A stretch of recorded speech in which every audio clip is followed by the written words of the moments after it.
Hello and welcome to our Hebrew reading group. I can see we got one viewer. Don't know who it is, so if you want to say hi, don't forget to like the stream and get us build up some, a little bit of viewership so we can start, being popular and all that stuff.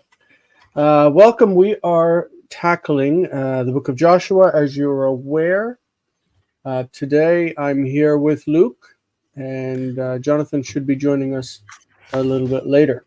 Luke, what do you have to say for yourself? You were saying something a minute ago that I missed. Yeah, I'm a bit unprepared because today is a party day. If you know the Mardi Gras, we have a version of it in Germany. It's more it's called Fasching, and you're trying to get the winter to go away.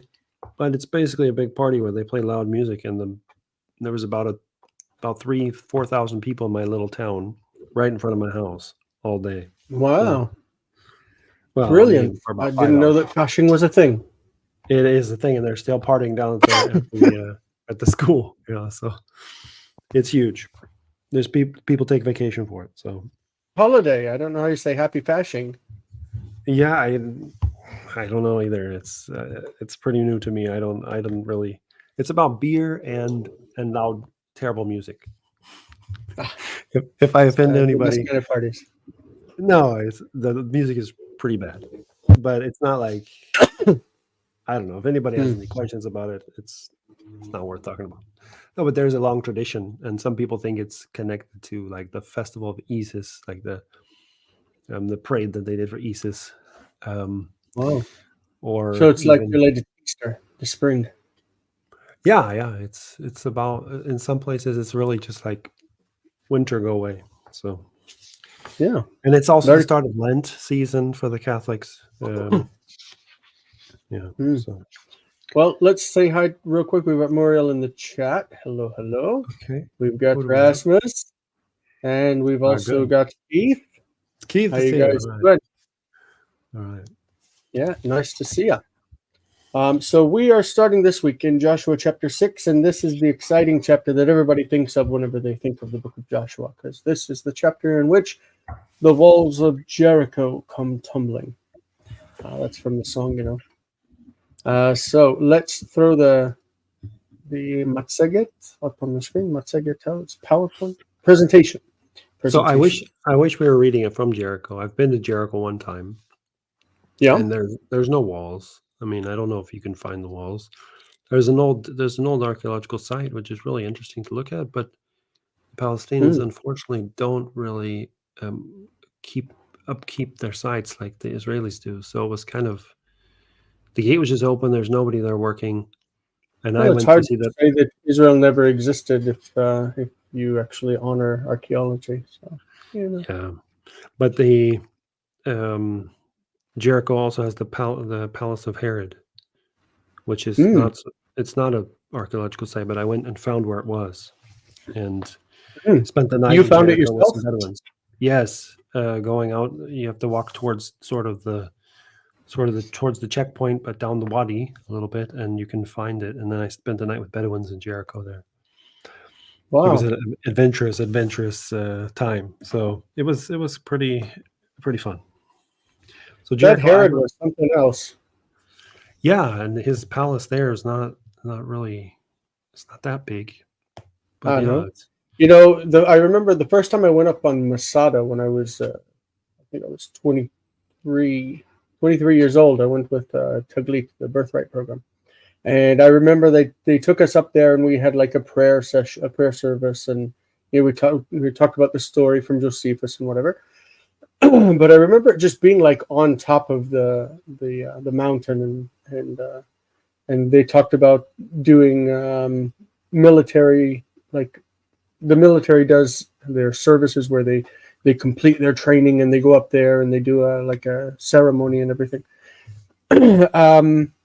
But this year, because I work in the concierge at the hotel, I'm able to take a lot of free trips, like free tourist things, and I really took advantage of it during the summer.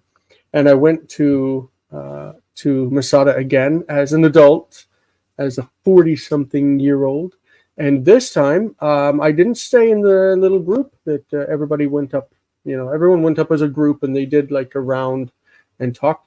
But I just left the group, and I went off, and I went down into like the palace area that I'd never done before. It's fascinating. The palace part of Masada is beautiful. It's more fascinating than the fortress part. But anyway, I also went to Caesarea this year, and to Rosh Hanikra. I did a lot of stuff. So it was a beautiful year for traveling in Israel until October. So anyway, welcome everyone. We are so happy to see you, and we hope maybe you can all come to visit me in Israel, and Luke will probably be back over here. He likes to come over here and study. So maybe you guys can come and meet up with us. We are, like I said, starting in Joshua chapter 6, verse 1, in our usual trek through the Hebrew text. I do hope that you will be interactive, that you've already liked the stream, that anybody who comes in, you'll tell them to like it, because it really does us good. So let's get started with Joshua chapter 6, verse 1. Luke, do you want to start us off with this? Sure, I'll start. So, ויריחו סוגרת ומסוגרת מפני בני ישראל, אין יוצא ואין בא. It's kind of weird verse, but it says, and Jericho maybe was closed, because we had something like this where they said it was a kal, but it was also seemed to be a passive, and Mesugera is also closed, or is it this fortified? I'm not sure. Well, if you look at the NRSV, this has an interesting suggestion.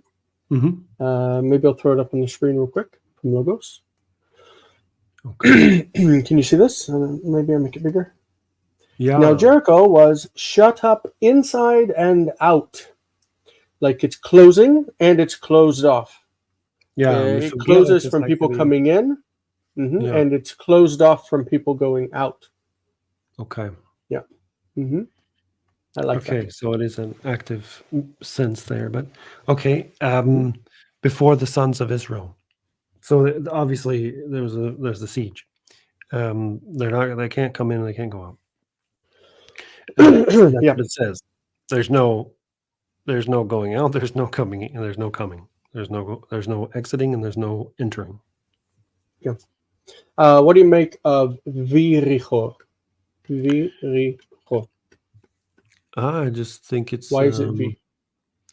Because you have the two, when the Vav hits the Yod, like what are the V'Yerushalayim? Yeah. When you have a double, two shvas, and the Vav comes on, and it reduces to V. But there's some kind of discussion about this, if this is correct or not within the Masoretes. I think. Well, it makes sense to me. Yeah, no, I think they were discussing if it's V'Yisrael or V'Israel or something like this. I'll have to check. But in these cases, I think it's pretty clear. V'Yericho, V'Yerushalayim. What other? As far as the breakup, why is there meteg here? Because this is the tone, near syllable, distant syllable. Normally, distant syllable reduces. If it doesn't, it's normally marked with meteg. Viricho. Beautiful. Okay, so Yericho sogeret umsugeret mipnei bnei Israel. So from before the children of Israel. What's from before? Yeah, in their midst or in their faces, that they can't. Yeah. The word mipnei in modern Hebrew, I'm sure you know what it means. Mipnei. Because of. Because, mipnei she or mipnei, with a noun, or mipnei she with a clause, Yeah. So it might be that it's closed up because of the children of Israel, on account of them. Yeah. Or it could be closed up from before them. Yeah. Okay. And yotzei ve'en ba, like you said. Normally we think that ba, lavo, lavo means to come. Lavo. But in the Bible, it's more frequently used to mean to enter. Yeah. To enter is more common than לבוא. And What's the that's modern Hebrew word for to enter? נכנס, להיכנס. Yeah. But this word bo or ba is really important halachically for discussion of forbidden relations. Forbidden, relations. So Yeah. bi'ah.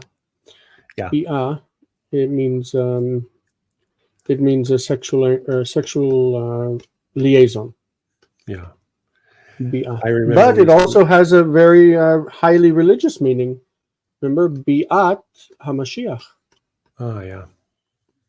The coming of the Messiah. Bi'at HaMashiach. So bi'ah is coming from ba. Bi'at HaMashiach, the coming of the Messiah. That actually is in the 13 principles of Maimonides. That you wait for the coming of the Messiah. Okay. Anyone have any questions or comments, disagreements, additions? Something that we didn't pick up because we're not looking at BHS's commentary right now. Maybe there's something that we missed. Anyone have any comments? Before that, we will say hello to Adele. Howdy and welcome. Glad to see you here. My mom hasn't popped in yet. I did tell her that we were going to be starting. Can everybody see the text? Is the text big enough sitting on the side, or do I need to move it something like this? Does that make a difference to you? I kind of like having us. Okay, so I'll put it like that. Yeah, I think that's okay. And if that, then I will also get rid of the names. I think my internet connection is really slow today, but so I keep talking over you. I'm sorry. So if anybody finds any other words where it's 𝗥𝗘𝗦𝗘𝗥 in like a passive sense, or that might be helpful. Like we saw before, right? Whenever they came into the city. It's kind of weird. I don't know. Yeah. All right. Well, verse 2. Okay. We got our trusty 𝗥𝗘𝗦𝗘 form in the beginning. ויאמר אדוני אל יהושע. ויאמר אדוני אל יהושע. ראה, נתתי בידך את יריחו, ואת מלכה, גיבורי החיל. Okay, so ויאמר is from Amar, right? It's the future Yomar. The future Yomar, he will say, becomes ויאמר. He said, Vayomer, Adonai, El Yoshua. It's very common for speech instances to be followed by El instead of Le. Not sure why. El and Le generally have the same meaning, basically. But with speech instances, it's more common to use El. Also with going unto a city. All right, here we have the imperative of Ra'ah. Ra'ah is he saw.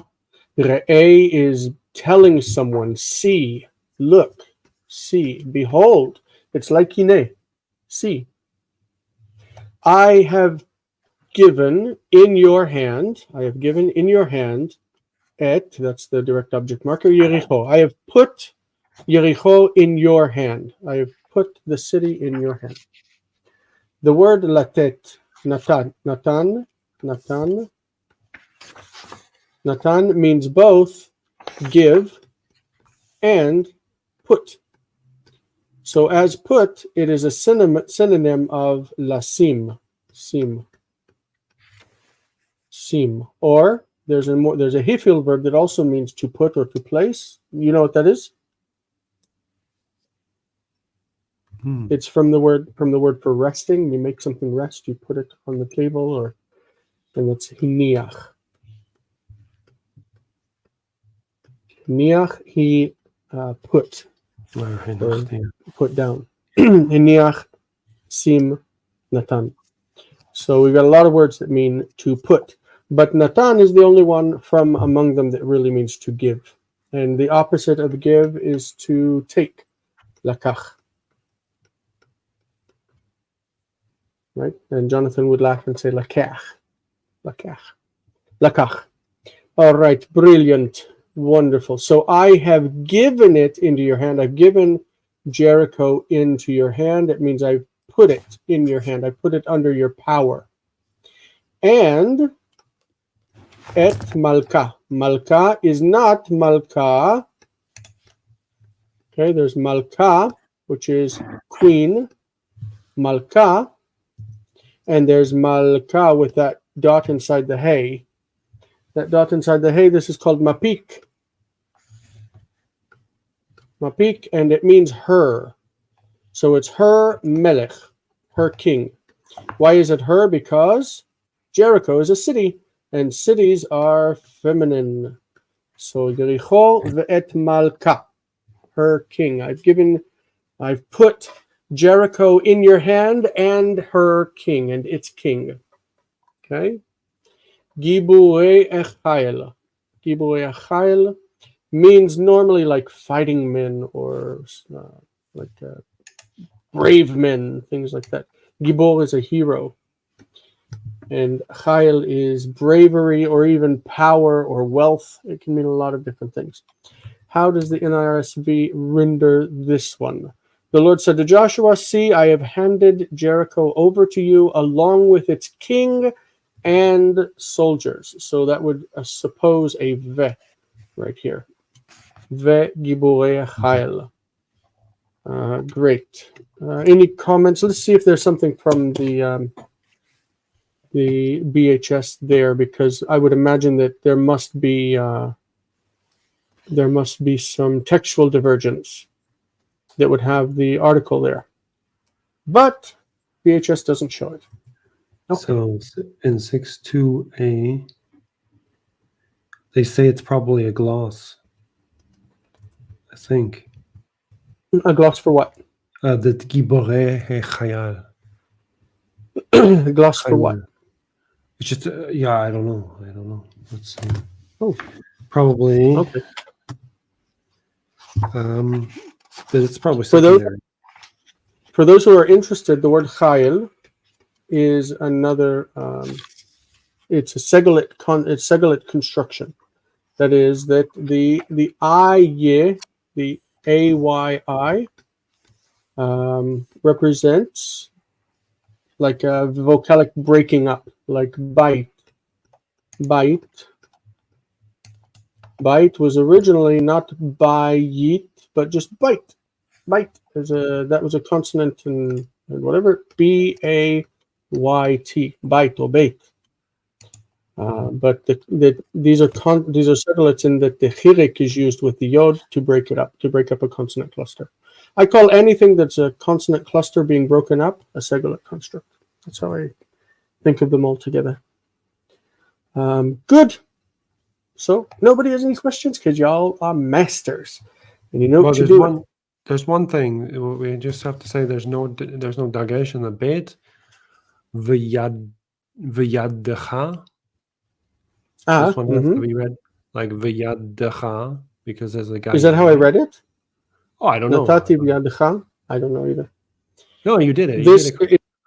Yeah. It's because the munach is a conjunctive accent. The munach is the one that looks like this, and the one after it is a katon, zakif katon, and so these two go together as joined together. Natati v'yadcha. Natati v'yadcha. And there's no dagesh in the beit because the syllable is not closed. The syllable. This is because it follows a vowel. Yes, and you have this typically after aleph, hey, vav, and yud when the syllable is not closed. Like think about vayihi vokel. Yeah, we've already gone over this. I just want to say, and v'yaddecha, perfect. But I just wanted to point out again. Brilliant. Okay. So this phrase is from the Ten Commandments, isn't it? Sheshit Yamim. Yep. וסבותם את העיר כל אנשי המלחמה, הקף את העיר פעם אחת. Yeah, we'll talk about that. כה תעשה ששת ימים. So, and you, I think, shall surround from Savav. surround the Above. city. Surround the city. All the men of war, all the warriors, and then 𝗥𝗘𝗦𝗘𝗧𝗧 is to this. Is this a Hiphil imperative? Yeah. Yeah. Okay. To surround is just another word for surround, or is it attack? Well, this, like what we did here with this word, this is Yeah. 𝗥𝗘𝗦𝗘𝗥. 𝗥𝗘𝗦 is to encircle, Yeah. Okay. to make a circle around it. It can be to walk a circle around the city or to surround it, or in this, it can be to use a pen and to draw a circle around something. 𝗥𝗘𝗦. Okay. I was thinking of takif, but okay. Takif, like attack or aggression. Yeah. But this is surround the city one time. Pam echad. Okay. Thus you shall do, and so here it changes from third person, second person plural to second person singular. Yeah. You shall do this 6 days. You shall do this 6 days. It's so common in the Bible, right? To change from plural to singular and back. Yeah. Within the same verse. וסבותם את העיר, הקף את העיר. It's like, why? Why go from plural to singular? Yeah. That I've never understood. Okay.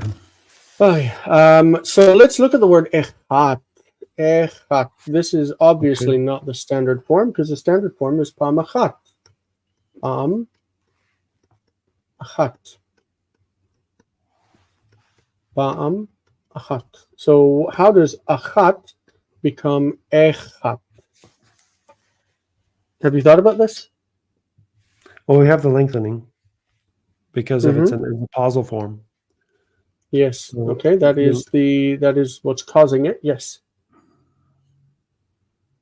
That's what's causing it. Does it go to the original vowel or not?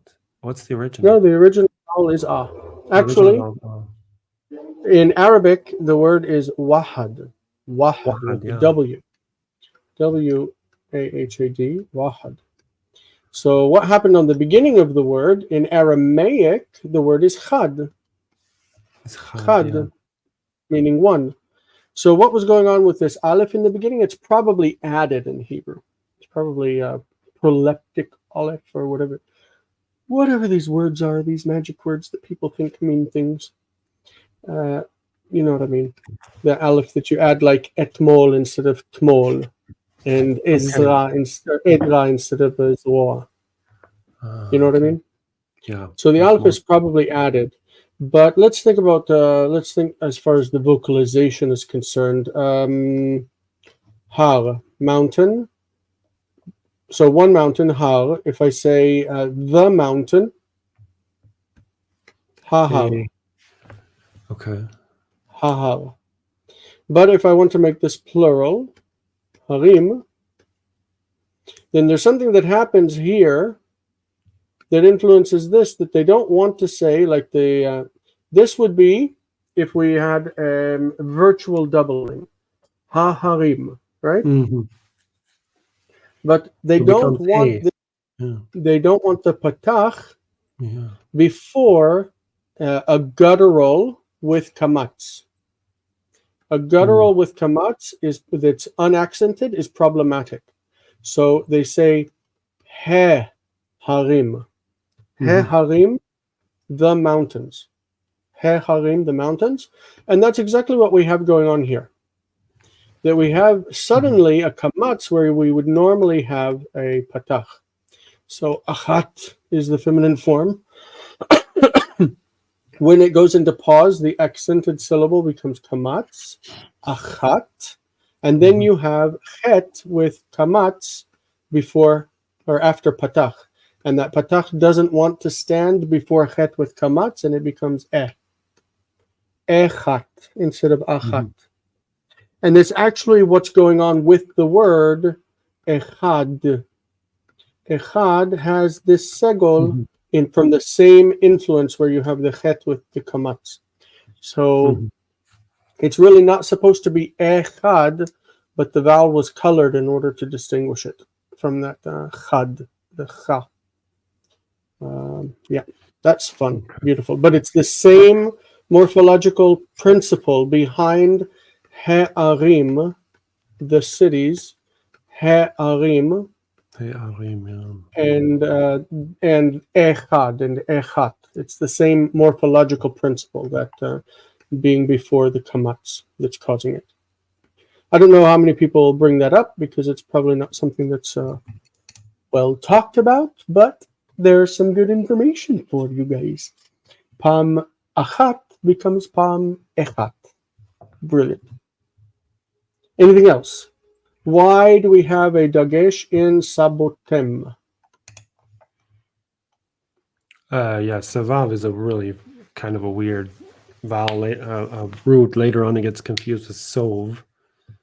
I think some people, but it's savav, so it's a double. Lasuv, to turn aside. Yeah. Yeah. Yeah. But there's also, what is it in Pesach when you lean? Mesubim. Mesubim, yeah. Kulanu mesubin. Mesubin, we're leaning over. It's also got the dagesh there, but that's... But yeah, basically it's a double bit at the end. Exactly, double bit. And it really is problematic because look, what will we have? Didn't we have it in the previous verse? Or is it the verse after? No, it must be the verse after. Where it says Savavu. Let's see. We have tasobu, yeah. We'll see it, and we'll see it. Yeah, we'll see it soon. But the idea is that we talked before about how we have hevin in modern Hebrew, meaning he understood, or how about hevanti? Hevanti, I understand, or I understood. Okay, hevanti. But in the biblical text, it's far more common to have an inserted O. An O that is inserted there, the vowel O. So instead we'll say havinoti. Oh yeah, we had galoti, yeah, galoti. And we had that in 5-9. So havinoti and hevanti are the same word. I understand. Hevanti and havinoti. And hikamti, I raised up. Hikamti and hakimoti. Hakimoti. It's the same thing. And so what we have here is this savav, taking the O vowel that's being inserted before the ending, the oti, and otem, the ot. And so that kind of pushes that syllable together. Sabotem, saboti, saboti. It allows the geminate to really come out. But in the U form, obviously you can't say savevu, savevou. So it's just savevu, not sabou or something like that. So savevu, they surrounded. But the forms really should be just looked at because they can be confusing with savav. All right. Any questions or anything you want to add? All of you fine, wonderful Hebrew scholars in our audience that I know you want to say things that you're not saying, and I don't know why you're not saying them.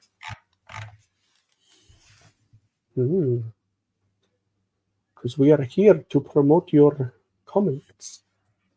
All right, well, we will push on then because we're not getting any comments. Here we've got, again, this munach, and this comes before pazer. The munach, again, is this conjunctive accent that's going to join the two words so that this kamatz, is the vowel that ends this word and is so connected to the next that the beged kefet letter is soft. Okay, so v'shiv'a chohanim, you see that? Cha. Even though we normally say kohanim.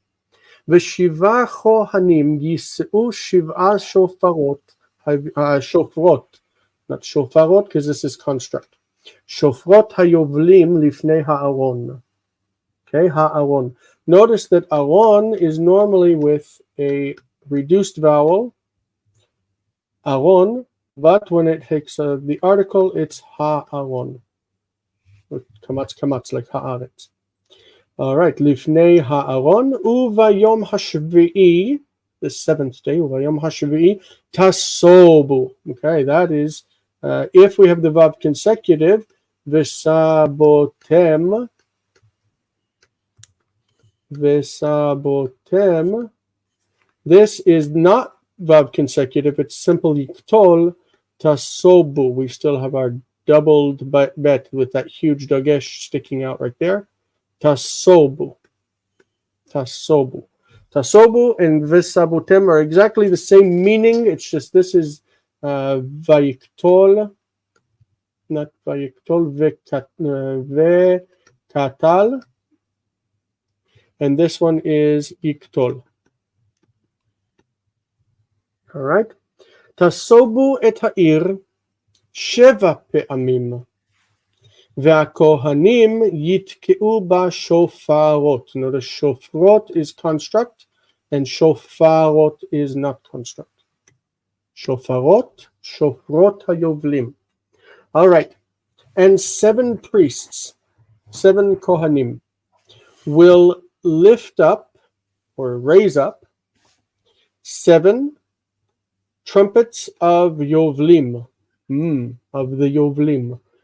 Yovlim would normally we say jubilees, but I don't think that's the meaning here.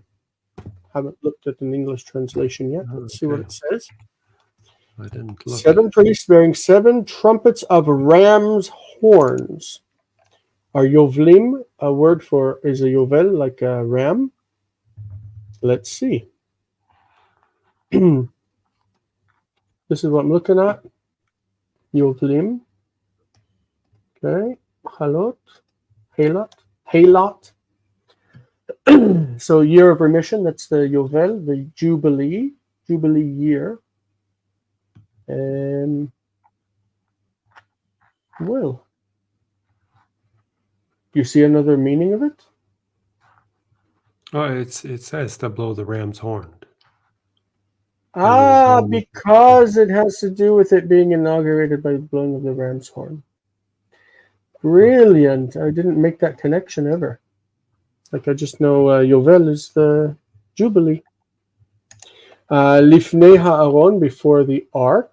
That is the Ark of the Covenant, the one in which the 10 Commandments sat, and Aaron's rod and a few other things.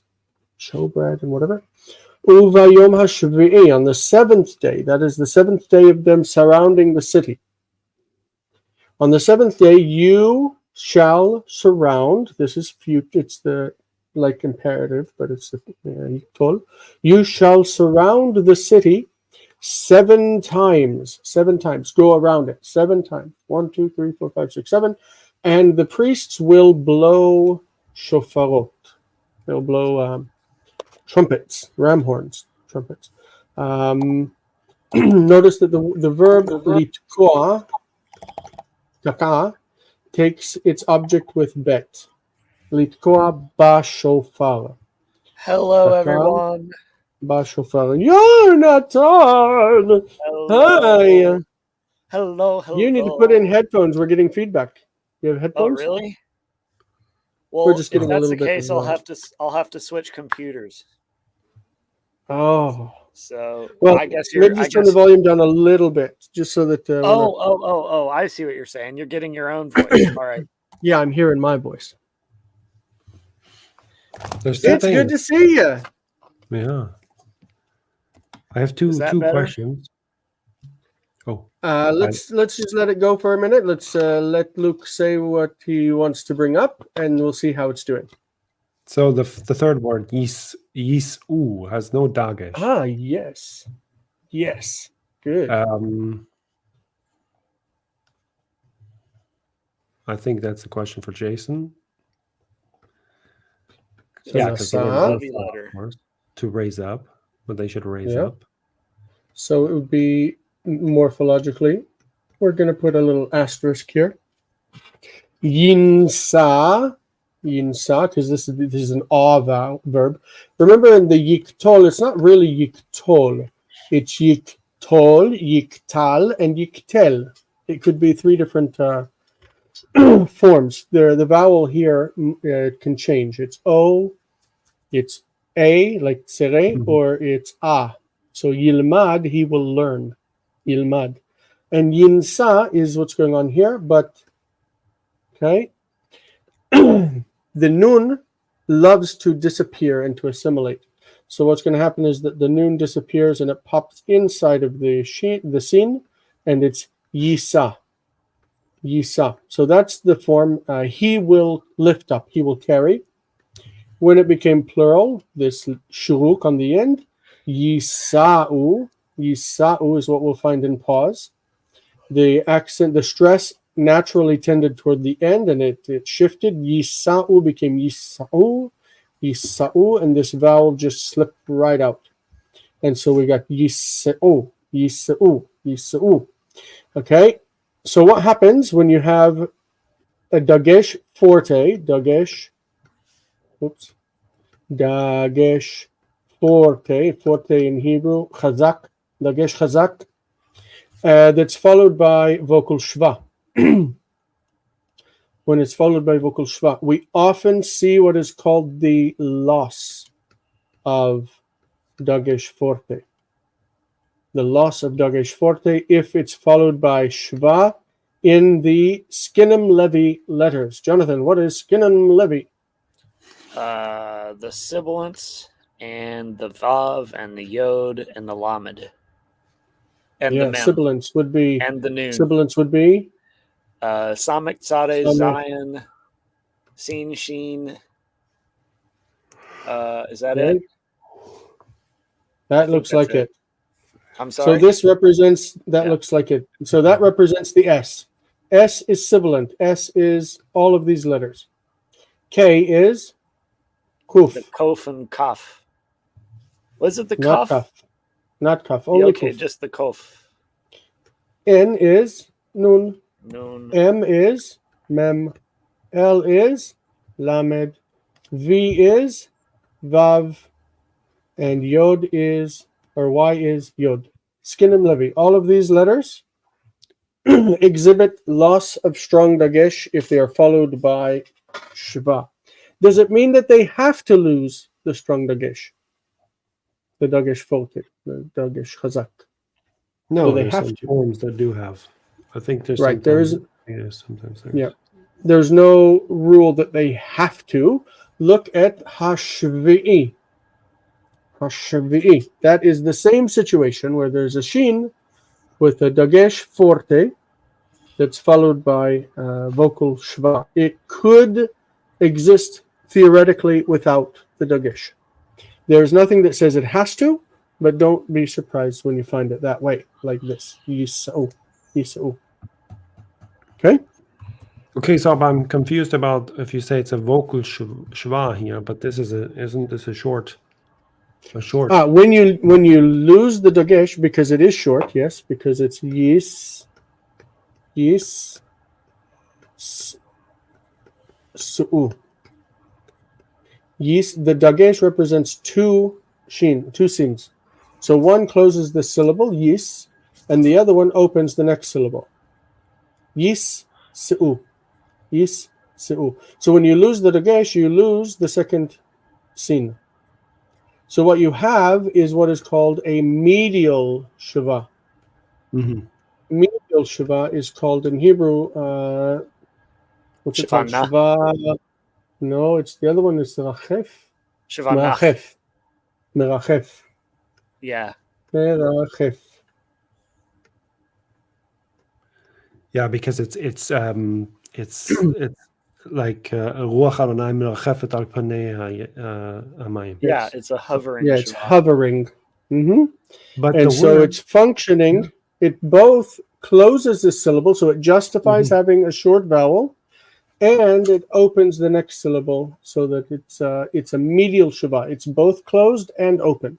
So if there were a beged kefet letter after it, it would not have dagesh.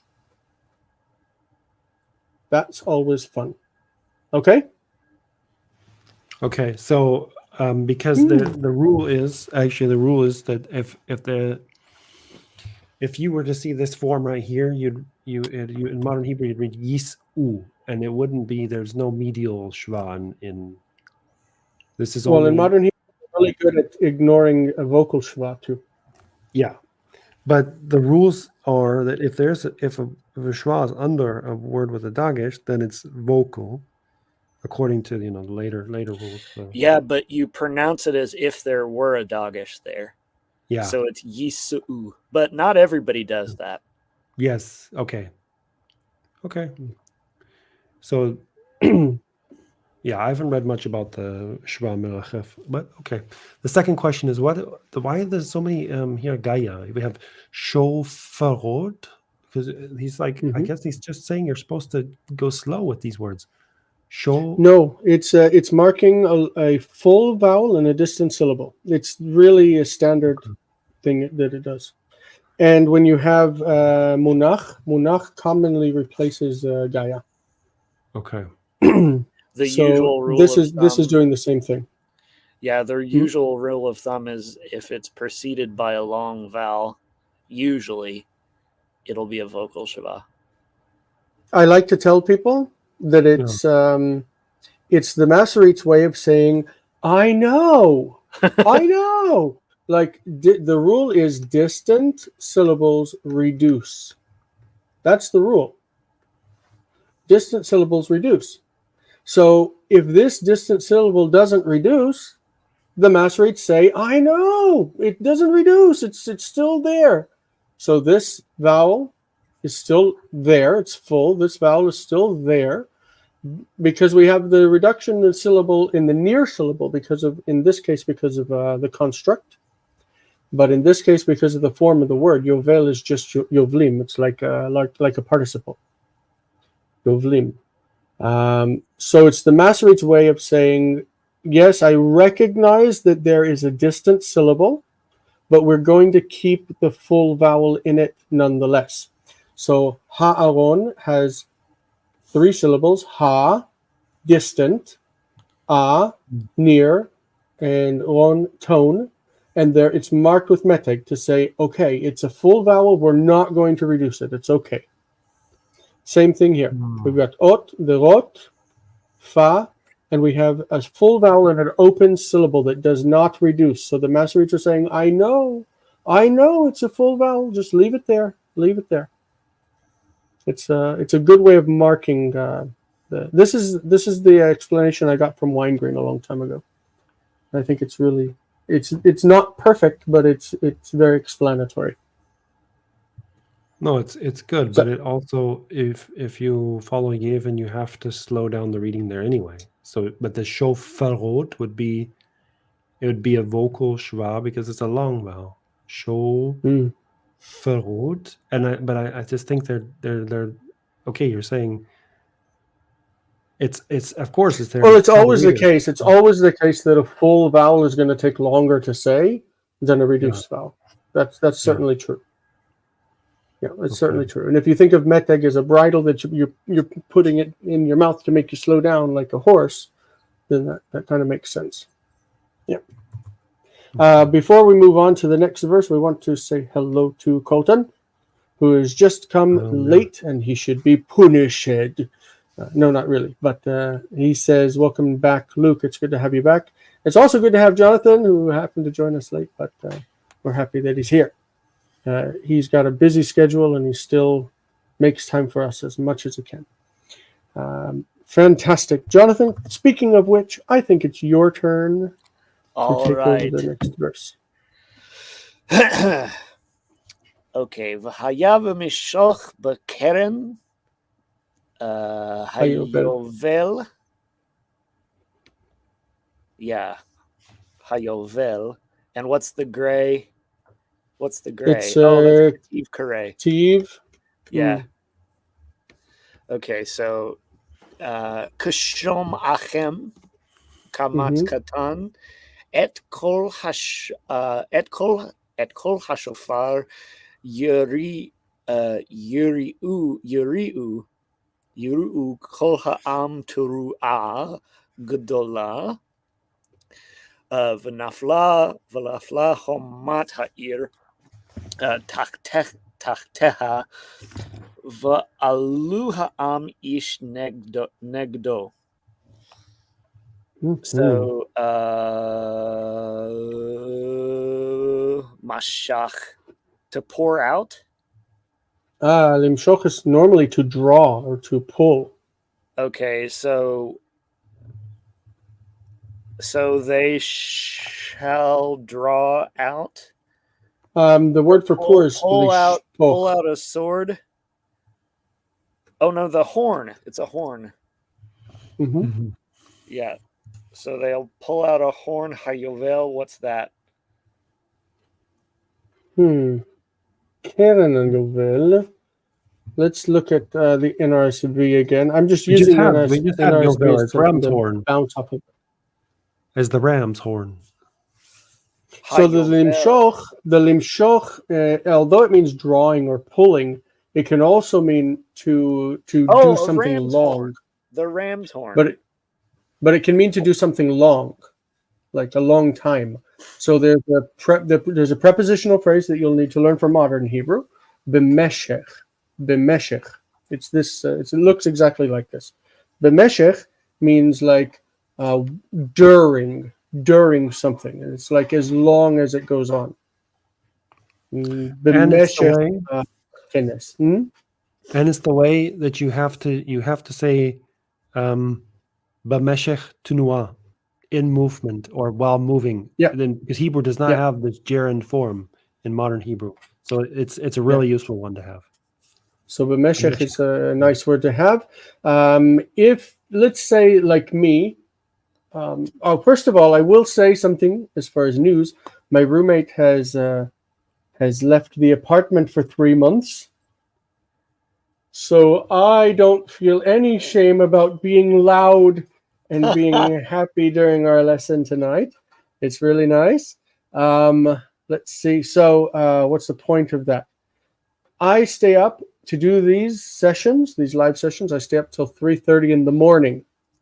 So I will say that ani moshech et halayla. I draw the night. I pull the night. I make it longer.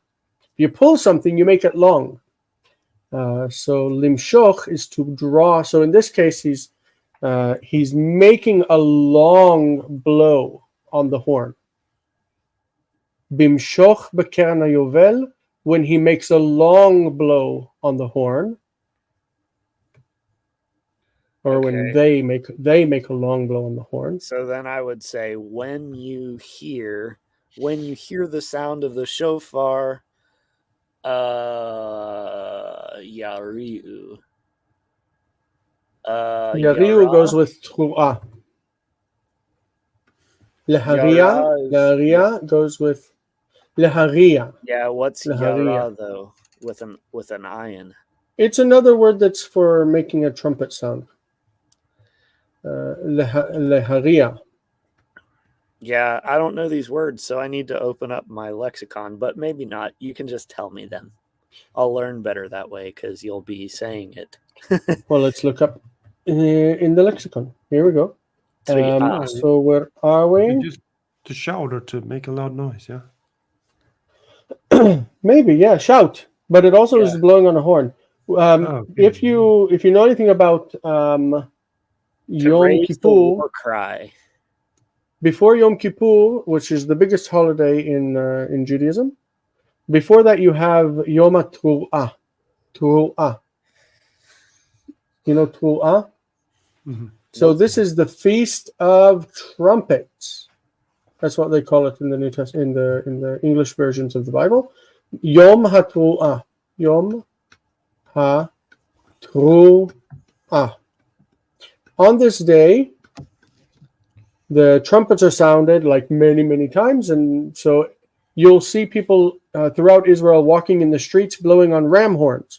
And they'll go around and they'll go into businesses and say, would you like to hear the horn? Because it's a mitzvah, it's a good deed, a commandment, to hear the sound of the shofar on Yom HaTru'ah. So there are several kinds of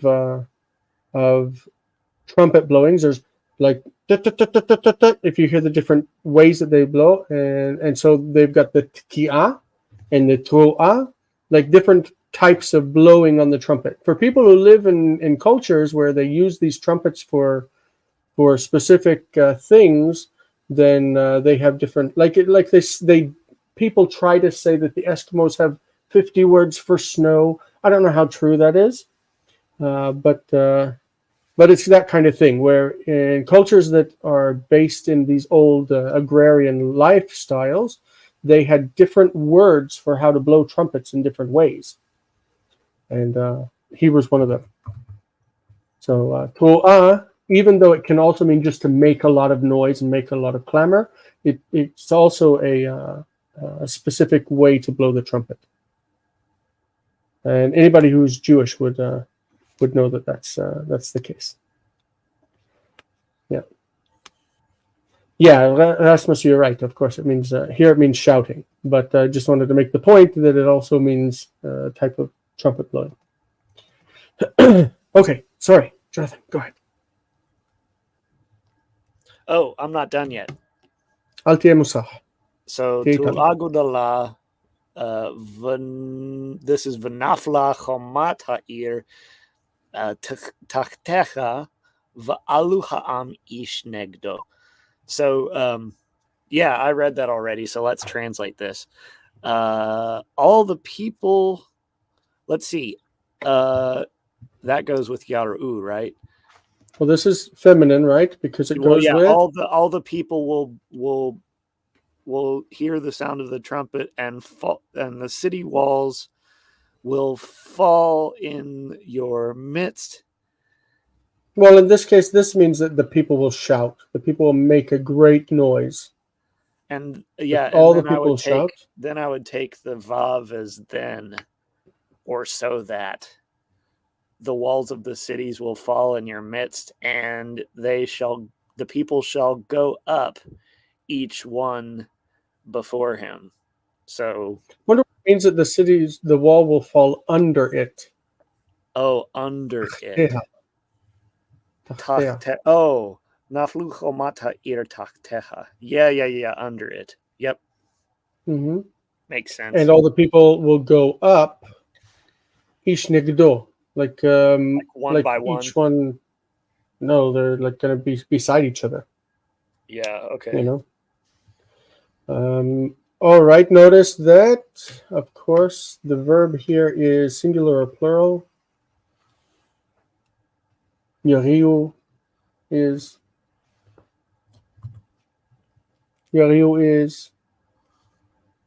I'm sorry. 𝗥𝗜𝗦 is singular or plural. To blow. Singular or plural. Plural. And the subject of the verb is? Kol ha'am. So it is? All the people will blow. Constructio ad sensum. Constructio ad sensum. Same thing here. Alu is plural and ha'am is what that grammatically singular.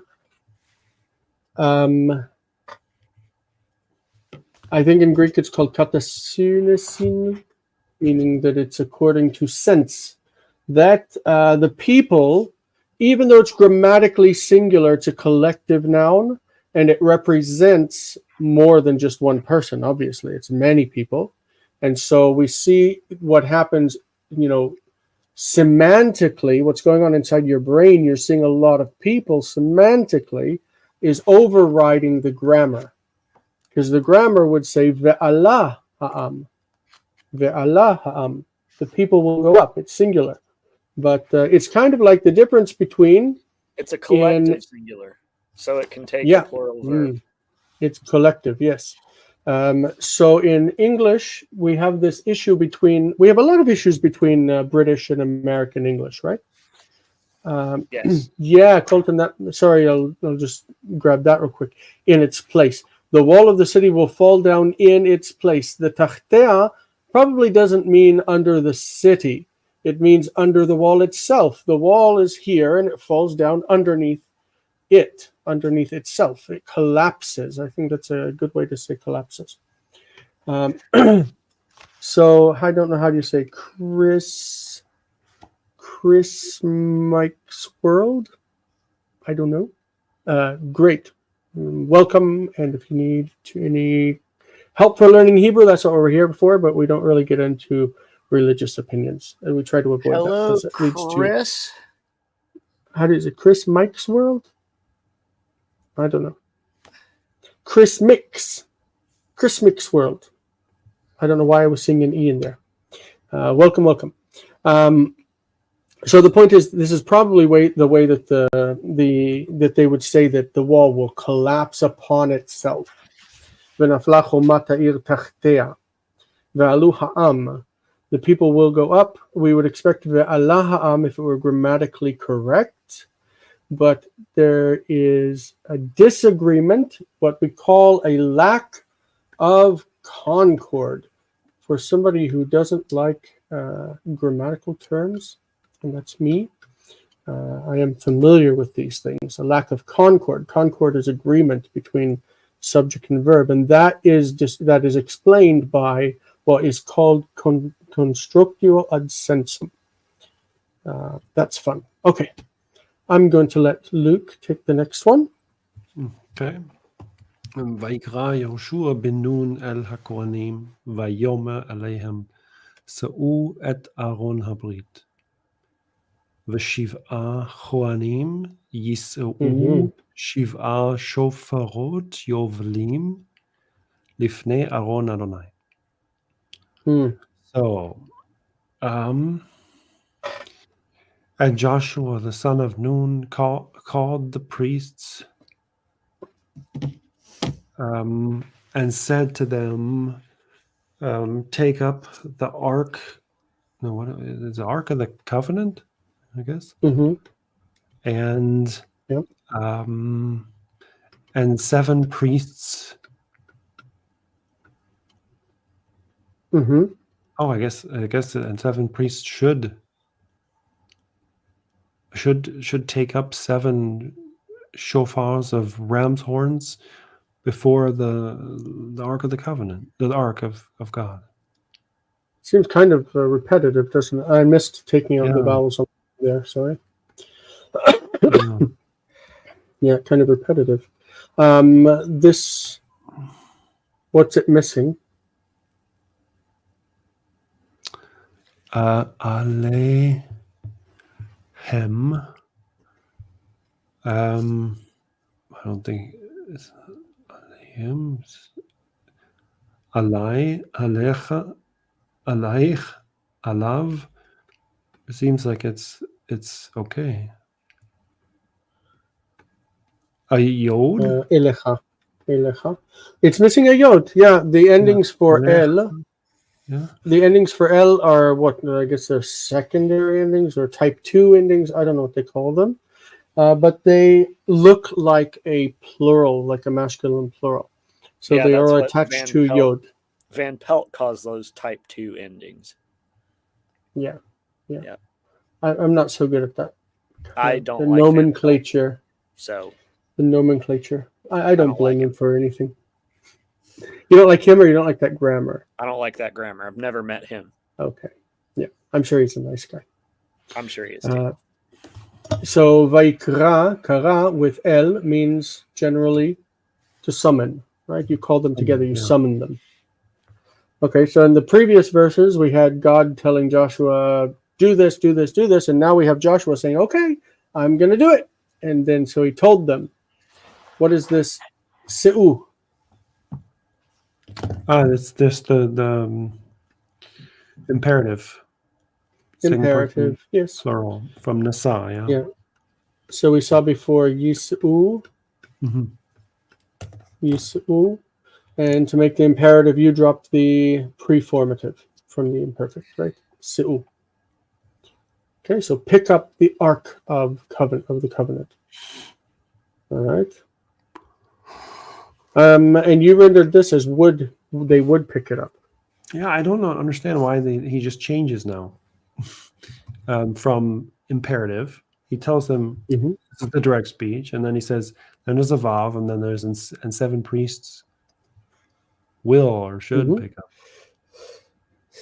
So let's see, verse 6. Joshua, son of Nun, summoned the priests and said to them, take up the Ark of the Covenant and have 7 priests. Let them. It's suggested. And have 7 priests pick up 7 trumpets. So the ones who carry the Ark are different from the ones who carry the trumpets, obviously, before God, because now they are about to start marching around the city. Brilliant. Okay. Good. Before we move on, The comment? let's. I don't know what it's referring to. Yeah. The planing is because of the Ravea. I don't think so. I don't know. No, what it the word- won't. I've never- It won't affect consonants. Yeah, Like, I've it won't never heard affect that spelling. before. It won't, because remember that the consonantal text is very old, and the cantillation that's written, the specific phrases and whatever, are from the Masoretic tradition. So, yeah. So it won't be the Masoretic and it. Besides that, it's not the Rebbe, it's 𝗥𝗘𝗦𝗘𝗥𝗩𝗏. But it wouldn't have that effect on it. The Revia is on the word Kohanim. This one here. Mhm. Yep. I learned it Revi'i, but I've seen a lot of people call it Revia. Yeah. Cool. Revia, 𝗥𝗘𝗦𝗥𝗡𝗏. Yeah, exactly. All right, Correct. here we have the 𝗕𝗘𝗬𝗢 of 𝗕𝗘𝗬𝗢. Vayomru. Yeah. Yeah. So Vayomru is they said, but the Masoretes said, no, we're not supposed to say they said, we're supposed to say he said. Vayomer el ha'am ivru. That's imperfect. Crossover. Not imperative. Imperative. Yeah. Imperative. Crossover. Ivru. It's not avru, they crossover, but crossover. V'sabbu. Sabbu, this is our savav, right? Savav that we talked about before. Tasobu is the future. We take off the preformative. Sobu. Surround or go around. Et ha'ir. Sabbu et ha'ir. Go around the city. Ve'chalutz ya'avor lifnei aron Adonai. Chalutz, I think it's an armed person, like chamush. Somebody who has a weapon. Isn't that what that is? It's the Yeah, main. the armed men. Yeah, somebody who has a weapon is chalutz. The modern word we would say chamush. Chamush is like the word chamesh, 5. But we say chamush is someone who has a weapon. Chamush, someone who is armed. Chalutz. The chalutzim are trailblazers, I think, the ones who go out in front of other people. Chalutzim, right? Isn't that what's called, trailblazer? Yeah, they're the first pioneers in the kibbutz movement. Yeah, pioneers. That's a nice one. Chalutzim, people who go out first. But it came from the idea that the people who would go out first were the ones with the better weapons, the armed ones, right? So that they would be able to fight before the people who they were basically trying to protect. That verse seemed unnecessarily simple, but we'll give Jonathan a little bit more difficult one. Well, we have hit the hour. Oh, have we? Yeah. Wow, it doesn't feel like it. Gosh. All right, well, we reached 6:07, Joshua 6:07, and with that, I guess we will. Where did you start? 1. Oh, that's not bad. No, that's not where I wanted to go. I wanted to go back here to show how pretty. So, are there any questions? I know time flies by, right? I know. It's past us. I know, meteg. From now on, if I just say meteg, I mean I know. Yeah, no, I'm just joking. But this was a lot of fun, Jonathan. We really miss you for that half hour. I know. I'm sorry. Sometimes but I'm glad that you make the effort and you do come. I appreciate it. Well, I agreed that I would support this. Do you call it a ministry? I don't know what to call it. Learning Something experience. Like that. Yeah. Again, we are starting in about 25 minutes. Exercise 11 of Wine Green. Wine Green's grammar. I don't know if you guys are aware, but Weingreen's grammar really is available for free on archive.org. Go to archive.org, look Weingreen Grammar, WEINGREEN, and you can join us for these lessons. And it has a full description of Hebrew grammar for the basic student. It's really fantastic. It's old, it's out of date, but it's fun. It's still And it's kind got of a lot of standard with some places. Yeah, it's a lot of good information. Classic. A lot of good information. Yeah. So come and see us in 25 minutes, and we will continue on with Weingreen. Luke, are you going to be able to stay up a little later and join us? I want to, but no, I can't. We have exams. I will not be able to do the Hebrew to English today. The English to Hebrew today, rather. All right. Well, if we can convince everybody, will probably join me for that. What's that? If we can convince everybody to move it up. Oh, sorry. Slow. I can't, because we have, you have 3 shifts. You've got first shift, second shift, third shift, and second shift ends at 11, and third shift begins at 11. Oof. So, if I were to move it up, then I wouldn't be able to get home in time for it. Okay. Because this restricts me to doing second shift, meaning that I have to work until 11 and then come. So when do you start your new job? Haven't got a new job yet. All right, we'll see you then in 25 minutes. So we'll see you here. All right. And Colton will probably join us. Peace. Okay. Good. Bye. Thank you.